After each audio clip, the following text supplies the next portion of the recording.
Hi, I'm Ali McDonald and welcome to my channel. Today I will be trying out these two palettes that I've really wanted, the Pat McGrath palettes, so the Lovey and Rose, and the accompanying highlighter palette. So I'm going to see what kind of look that I come out with, and this is it. So we're going to see how that went, and then I'm going to give you my final thoughts. Alright, straight to the video, bye! Hi everyone, so I finally got these Pat McGrath items and I want to play with them on video. I'm going to exclusively use the Lovey and Rose palette for an eye look, and I also wanted to try out the Pat McGrath highlighter trio and see what I think about it. So I'm going to start with doing the eyes and showing you the palette. So this is the outside of the packaging. It's quite beautiful, it's very sturdy, it's got this really cool elastic part which goes around here to secure it shut. When you open it up, ta-da! So it does come with a mirror, and the colours here. Unfortunately, I seem to have misplaced the colours, so I'll just have to show you by pointing at the colour, unfortunately, what I'm doing, but I hope to make a full look using just this one palette and see how I go. I'm going to start working in this yellowy orangey sort of colour into the crease first. So I'm going to take my 228 Luxe crease from Zoeva, and I'll just work that into the crease.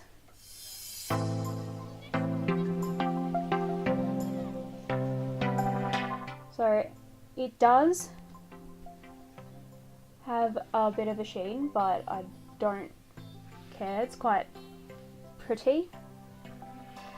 So doing that, and then I'm going to take it over to the other side and do the same thing, just a bit messily, kind of just doing that, working it in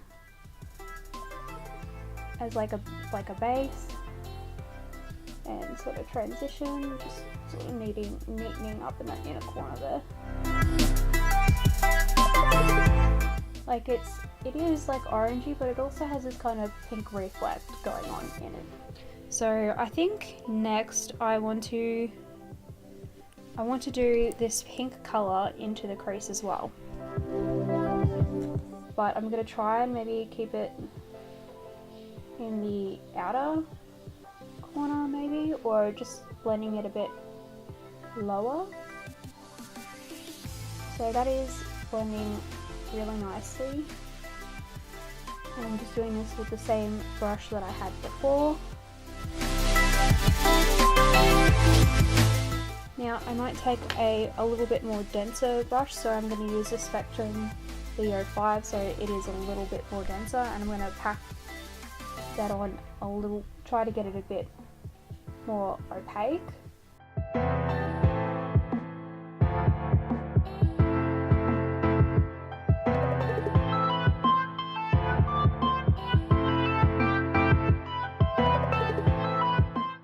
So what I think I want to do next is then take this purple and then do it lower and in the outer corner maybe, and maybe take it onto the outer lid space. So just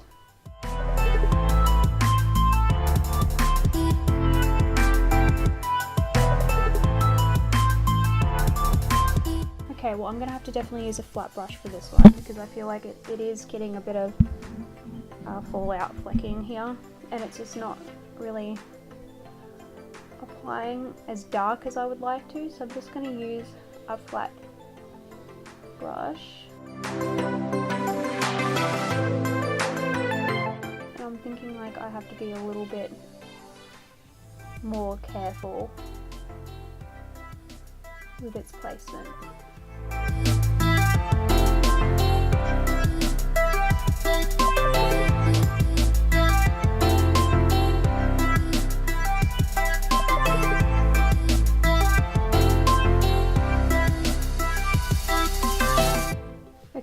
Well, I'll have to admit that I'm not quite happy with the pigmentation, so I'm going to take a little bit of Fix Plus, just the original one, and I'm going to spray the brush and see if I like the payout a bit better then, because I know some of the eyeshadows need to be water activated, if you will. So, oops. Okay, yeah, that's a lot better.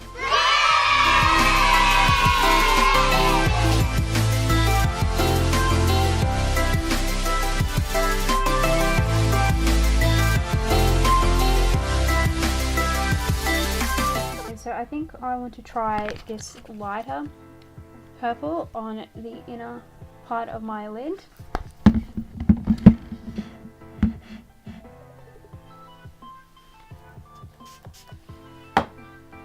So I'm just going to go straight into doing it with water because I feel like it's not going to get the payoff so far from what I've seen from the formula.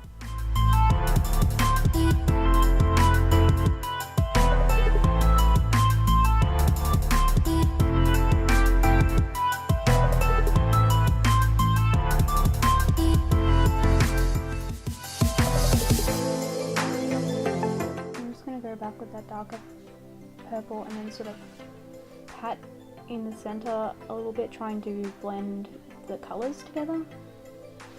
I'm not quite happy with the darkness of the pink, so I'm going to try and go back in and then sort of neaten up where I've done the purple work and then try to do a bit more pigmentation here. But like, I don't think bit iffy with spraying this pink when I'm using it for blending work because it'll get patchy and then stick into places, so I'm not sure if I can sort of salvage it with that. I'm going to dip into the purple as well, just to kind of on that a little bit on the outer corner, because it is a stark difference because I have used water to get it as pigmented as I wanted on the lid. So I'm also going to see if using this brownie purple on the outside here will help with darkening the outside, the outer corner, sorry. Okay, yeah, here we go. That's helping blend the pink and the purple together a little bit better.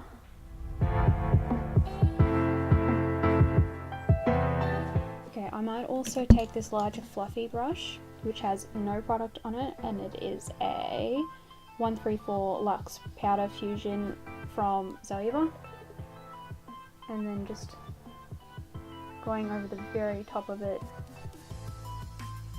just to make sure it's sort of blended together without adding any more product. I'm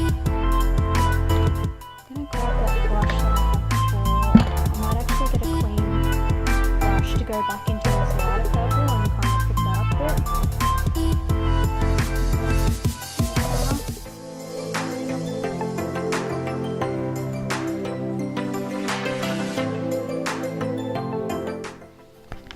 And I'm going to grab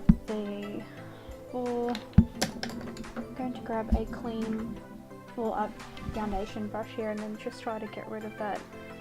Oh, I just made that purple. Okay. I'm gonna go in with some concealer and very, very lightly, I'm just gonna brush it off a bit on my hand there just to make sure it's on light. Try and cover up that purple. Okay.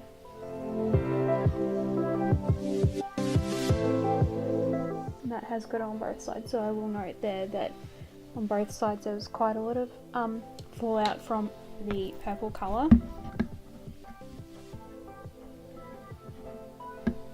So I'm going to take this smaller blending brush here, so the 230 Luxe pencil, and I am going to start by using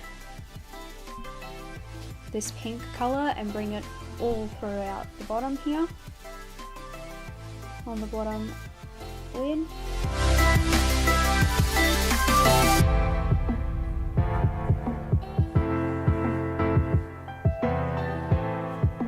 But I think I will leave the most inner parts free, because I do want to try the gold shade. So now that I've got that pink there, I'm going to take this brownie purple here and then just do it on the outer corner. Help blend that through a bit with the outer, oh, just got that in my eye. The outer corner of my eye.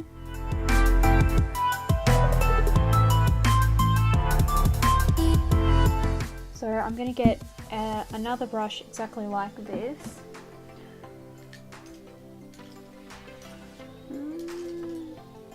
So the identical brush but clean of the 230 Luxe pencil, and I'm going to use the gold colour in this palette on the inner corner because that's the only colour now that I have not used. So adding that to the lower inner corner.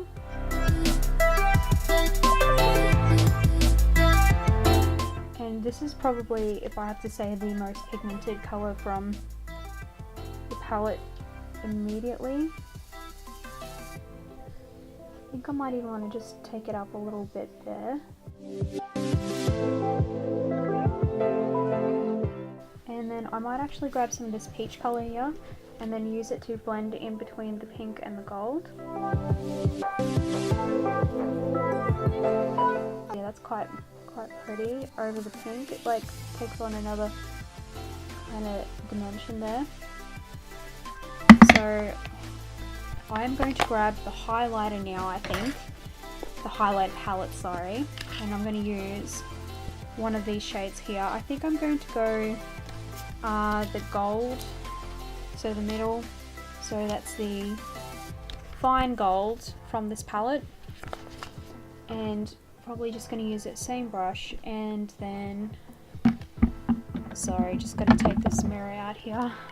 Because there's no mirror in the highlighter palette. And I will just add that to the absolute inner corner. And yeah, she's blending. I'm going to grab a very, very fluffy blending brush with the same shade, and I'm going to very, very lightly put it on there, and then I'm going to attempt to do the brow bone highlight. And I'm being quite light because I don't want it to be as pigmented as it's gone on in the inner corner. So just lightly go over there, and then on the other side. Wow.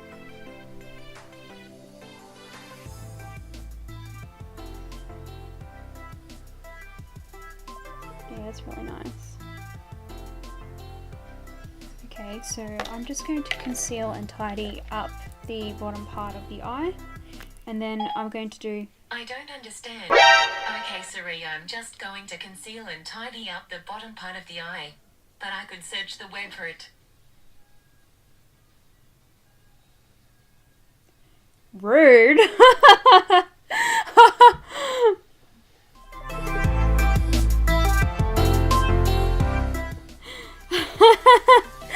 So sorry. Oh my god.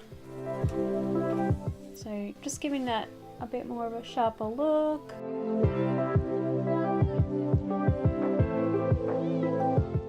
So I am going to just quickly put some blush on.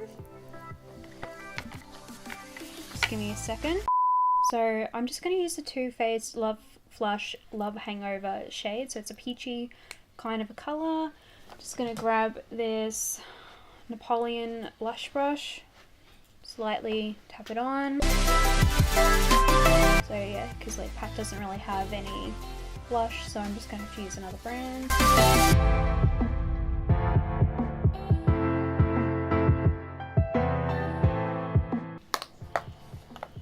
I'm going to now apply the highlighter to my face, and I think I'm going to use this light pink colour and see how that looks. It's probably gonna... Oh, okay. Oh no, I see that. It's got a... I don't know if you see that reflect there on that side there. So I'll kind of maybe make that go over the blush top a bit, and maybe I'll just go over with that light yellow color again, just to kind of make it look a bit more highlighty. And then I'm just gonna tip at the nose, very lightly on the center of the forehead, and then a bit on the chin as well, and Cupid's bow in the same yellow color, that is, because I just feel like the iridescence, like the shift of the pink, is quite strong, and I don't want that on the entire part of my face. Okay, so I'll be back with you in a second after I put on some lipstick and some mascara, and I'll give a final thoughts of what I think of the palette. Okay, so some final thoughts now that I have the rest of my face together. And by the way, this is a Tom Ford lipstick. It is the shade Alex 52 from the Lip Rouge La Verse. Sorry, I can't pronounce that, but I did buy it. It's a little mini. I just thought it'd be really cute to have one that was my name. So this shade is actually my legal name's Alex. So I thought that was kind of a bit cute, and I couldn't help but think, oh, I'll buy my first Tom Ford lipstick and it'll be my name and it'll be a bit spesh. But girl, probably not the worth of the price, other than for the novelty of it being my name. Anyway, so back to the final thoughts of the Pat McGrath palette. Now, I've wanted these for so long, and you know, I couldn't justify it, especially with all the shipping and the taxes and all that to Australia. I do have to say that for the money, you know, like, I could understand why people wouldn't want to buy it. I mean, like, I don't regret buying it though, because I still love the novelty of it. Like, I love to look at it. I do think it has created a really nice look. But some thoughts. So this shade here, the gold, is probably the best shade to work with in the palette, just because it is straight up blinding first application. You don't have to do anything, and I think for the price of the palette, you want things to work immediately. So I think this shade here is actually the best of the palette, which is kind of disappointing considering it is probably the most dupeable shade, and there are lots of other palettes that you could buy the same shade for probably half the price, to be honest. This one here I thought was nice, but is probably the shade, it was a little bit more pigmented and easy to work with than these two shades, which is a little bit disappointing considering these two are the shades in which, at least in my opinion, I bought the palette for. It worked well, although I kind of wish that it was maybe a bit more lilac of a tone instead of this kind of greyish stuff. Maybe when I try it in a different look, I will fully more understand its purpose within the palette. So these weren't that pigmented, and they did not blend on pigmented straight go. Like, they blended out very nicely. They were very easy to work with as far as that goes, but they needed to be water activated or, you know, setting spray to be able to use, which is disappointing considering that, like, I would have loved to get this color, this shade here, more opaque in the crease, and I wasn't confident that the look would turn out at all if I had put any Fix Plus on it basically to blend it out. I thought it would go patchy, but maybe next time I try it out, I'll be able to tell you whether that's the case, if you can blend with it wet. Probably should have done that. This was actually a really good matte shade to deepen and work between these two colours here, and I'm sure that it's actually quite complementary with this top shade here. So that was quite good. I actually really pleasantly like this. Using this as a crease is a bit unusual because it is a bit of a shimmer, but it's actually quite nice, and I think it ties between pink and the gold quite nicely actually, so that kind of made a good gradient. So that's my thought of the La Vie en Rose palette, the eyeshadow, and what I think of the highlighter. I think they're extremely pigmented. Probably not the most usable shades for myself, just because, like, straight up the shift in this is quite... Oh, I just put a finger in it. Oh, sadness. It is really beautiful though. but it's not as usable for me because the shift is very noticeable. But over the top of a blush where you would expect pink anyway, quite nice. So I feel like this would be more usable as a blush topper. This shade is really lovely, works fine for my skin tone, very pigmented though, so I do have to use a very light hand. I didn't use the shade, but like honestly you can tell from it that it'll straight up be too dark for me, so I'm not sure for, I think the $88 that the palette cost me, that only two I can use and one's kind of questionable about how much I can use it, if it was worth it for the money for that reason. But in saying that, like, these are really nice. They're very good quality and the packaging is awesome. I love them and I don't regret buying them. So that's my thoughts with both of these. I'm glad that I purchased them and I love them, and I'm going to probably continue to use them and perhaps get to know the product better so that I am better at using them. Alright, well thank you for watching and thank you for coming to my channel, and I hope that you subscribe and, you know, come back and watch some more videos. Thank you, bye!